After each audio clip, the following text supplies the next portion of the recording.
So excited to be talking to Max Blumethal. He is the founder and editor of The Gray Zone. He's the author of several books, including The Management of Savagery. Welcome, Max.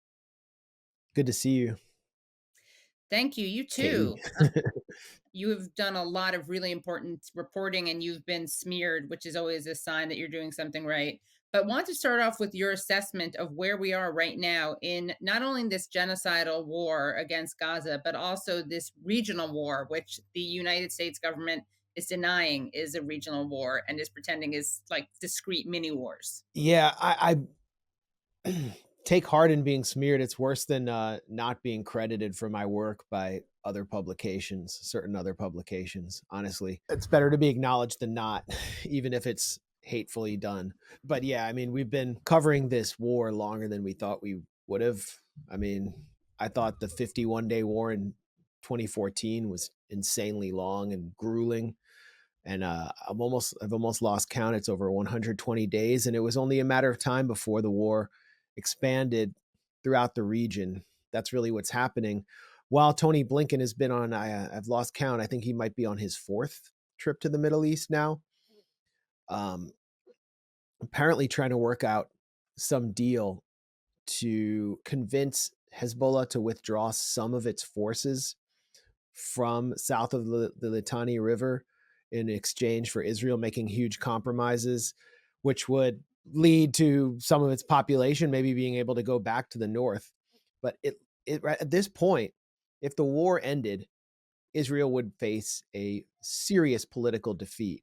Of course, it comes at the price of setting Gaza back 20, 25 years.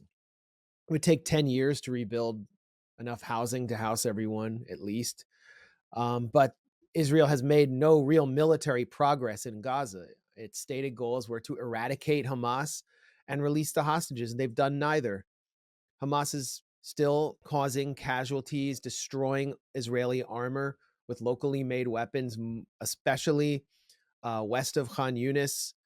And they are still even fighting in the north, which has been mostly destroyed, blanketed with tens of thousands of kilotons of Israeli explosives. So this isn't just my assessment.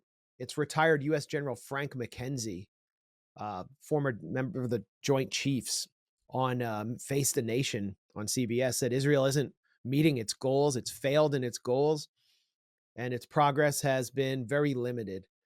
U.S. intelligence estimates Israeli forces have killed about 20 to 30% of Hamas fighters since October. That is far short of destroying Hamas. How do you judge the level of success of Israel's campaign?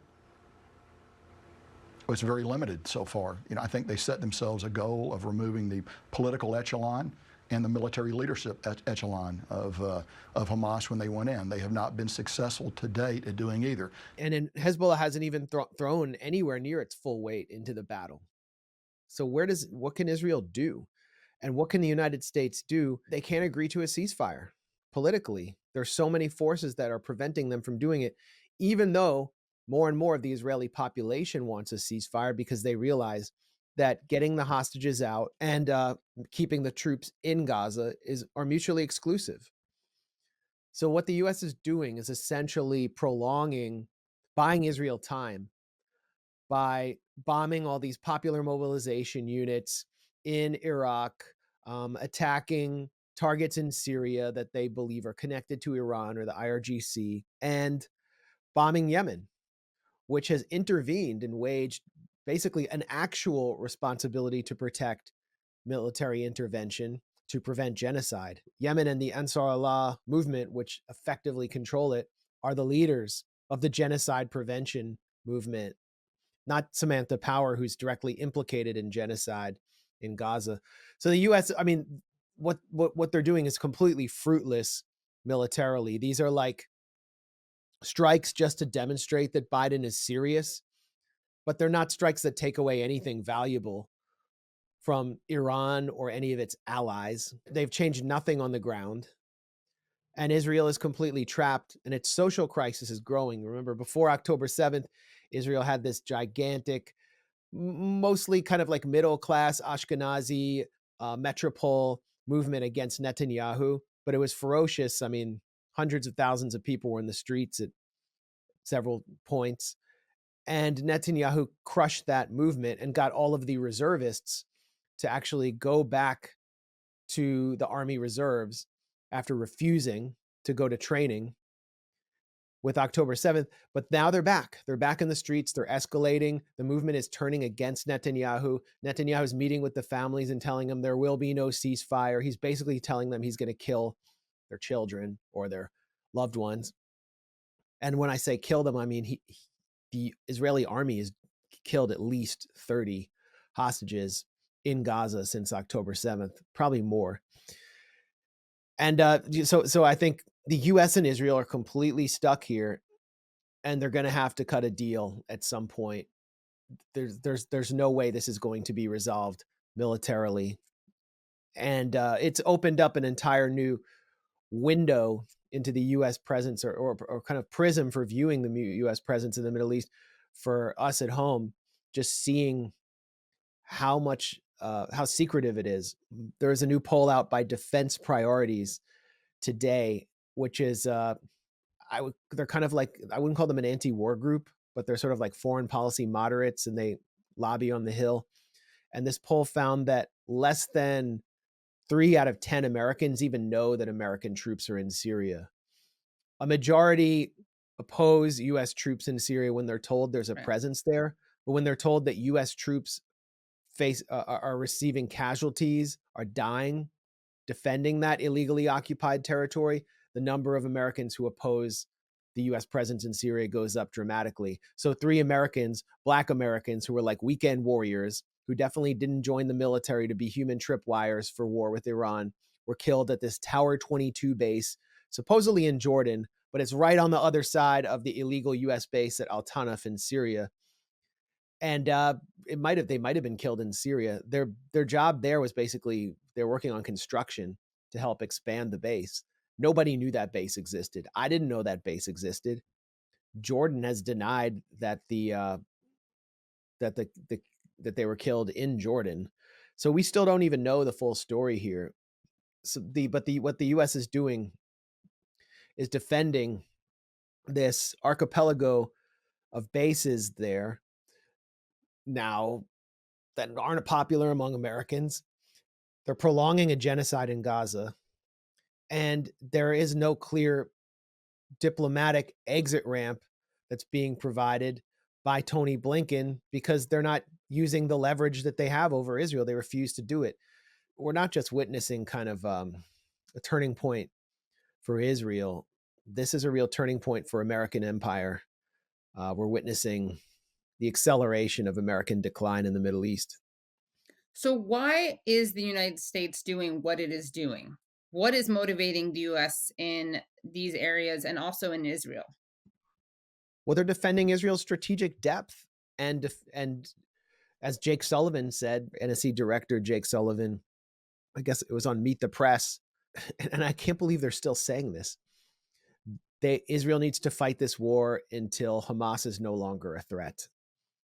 So they're just buying Israel time, because the intervention by the Houthis was actually economically effective. And, sort of like the old OPEC boycotts where they would actually get together and turn off the tap in protest, for example, of Israel's occupation of the Sinai Peninsula. And that's the Organization of Petroleum Exporting Countries. Yeah, back when the Arab states weren't completely controlled and co-opted by the West, or largely controlled.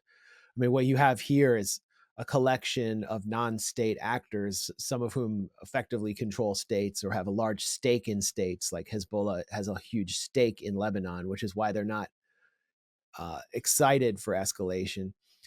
But they're filling the void that was left after the end of the Cold War and then the Oslo Accords, where there was just this absence of Arab resistance to the Israeli and U.S. presence in the Middle East. And they're putting pressure on the U.S. and Israel in a way that we haven't seen before. And all it took was one of the poorest countries in the world that had been devastated over the course of eight and a half year proxy war waged through Saudi Arabia, but still stood strong. All it took is them choking the Red Sea and Bab el-Mandeb off to shipping specifically from Israel and the U.S. to provoke this kind of response, because it was economically painful. Yeah. And I mean, it was largely bloodless. The U.S., you would think rationally, would have just responded and said, you know, we need to right the ship. We need to turn down the temperature. Our troops are at risk. By that point, when the Houthis or Ansar Allah started their blockade, Biden said U.S. troops will begin to take casualties. Because like Kataib Hezbollah, which is a Shia-oriented resistance group in Iraq, was starting to wage drone swarm attacks on U.S. bases. So Biden called it. He knew U.S. troops would die. He could have prevented those deaths. Those 3 Black American soldiers would still be alive if he had just imposed a ceasefire. But they can't do that. And they can't do that for political reasons, domestic political reasons.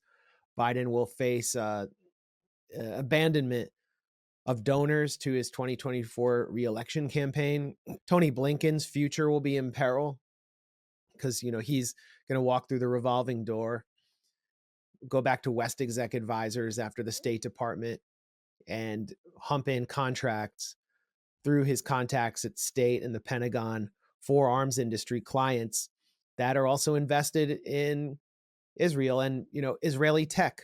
I mean, remember West exec advisor Jen Psaki, who is now the, you know, chief propagandist at MSNBC, was the White House press secretary. She was actually advising. Circling back to Jen Psaki, yeah. Circling back, we're going to circle back to Jen Psaki. Yeah. She was consulting for an Israeli spy tech firm through West exec advisors. So it's a lot like Ukraine too. I mean, why was Victoria Nuland in Kiev promising a few surprises for Vladimir Putin and more U.S. aid to a country that's lost the war, that's just shoveling whatever's left of their warm bodies into the slaughterhouse in order to just keep this war against Russia going? There's a huge incentive for them. Record weapons sales. I mean, we're seeing record profits, that off the charts profits in weapons sales due to Ukraine, and now due to the post October 7th Gaza war, which is expanding. And then Tony Blinken's own Zionism is a factor.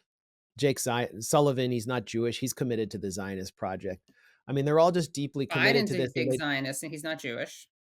And Biden, you know, he's also someone who just doesn't really respect Arabs as a political force.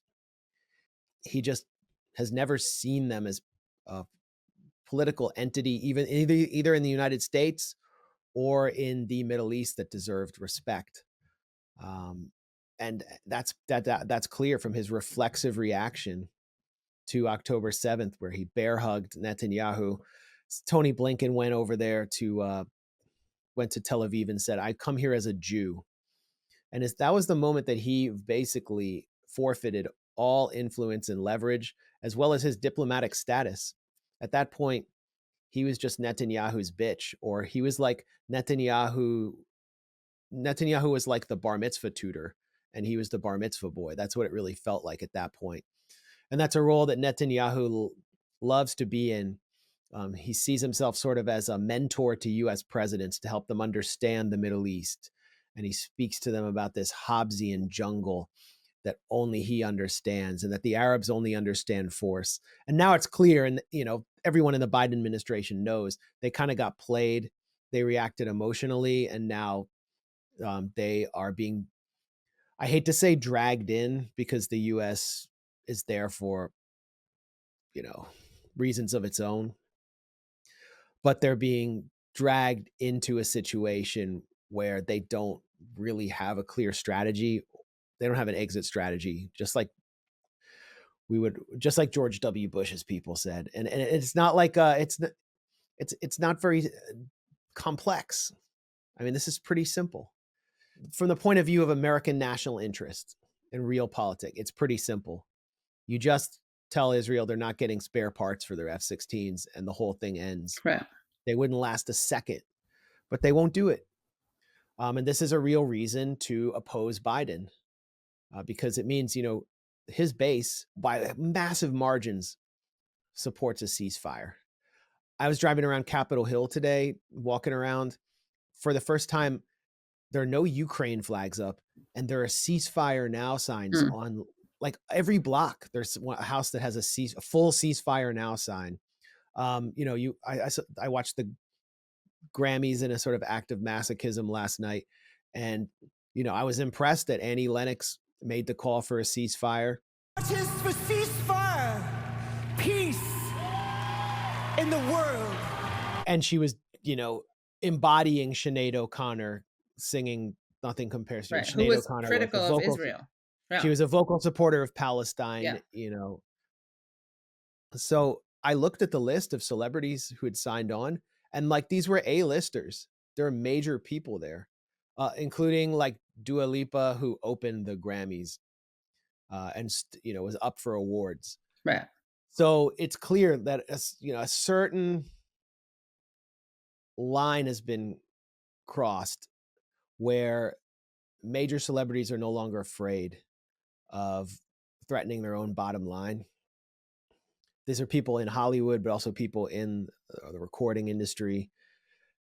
And, the liberals, the DC liberals are starting to openly oppose the genocide with full ceasefire now signs, which are like, it's not like no to the genocide, but it's still something that is becoming kind of a cause celeb. Yeah. I mean, it And still harms you. Like Susan Sarandon is got canceled. But if you're really, really, really rich, no, because she did it early on. right, she did it. Yeah, she was ahead of the Because curve. she Right. already knew a lot of these people are just waking up Right. to And good on the them for horror waking of up. Yeah. Israel and Zionism. Right. And you got to understand, like that area on Capitol Hill, like those are like the Hill staffers. Those are where people who actually have real skin in the game with the Democrats live. When in 2020 they would have huge homemade signs up like "Bye Don." It would be Right. like it would say Biden. It would be like in the Oh, Biden font, but it would say right. "Bye Don." And they made homemade signs for Ruth Bader Ginsburg and put them on their lawns when she died. And now these signs are going up at a point where Donald Trump is beating Biden in the polls, or leading Biden in the polls. There are new polls that came out. I think it was like a CNN poll showing that a vast number of Americans trust Donald Trump more on the economy, like by 20%, than Joe Biden, even as supposedly the job reports are good. So what I'm saying is like Biden is facing so much pressure from his own base to do a ceasefire, and he still can't do it. He would rather bomb popular mobilization forces that fought ISIS Right. and defend secret desert bases in the hinterlands on the Jordanian-Syrian border than do what his own base wants. And that really shows you what the Democratic Party is, what Joe Biden is, what Nancy Pelosi is, barking at protesters outside her home, her mansion in San Francisco, that they should go back to China where their headquarters is. So That's what she said. embarrassing. Yeah. That the FBI should investigate them. You're seeing a real disconnect. Like the Democratic Party elite is still stuck in the Trump-Russia era, and they Right. think they can still get away with those old tricks, and it's just not working with their own base.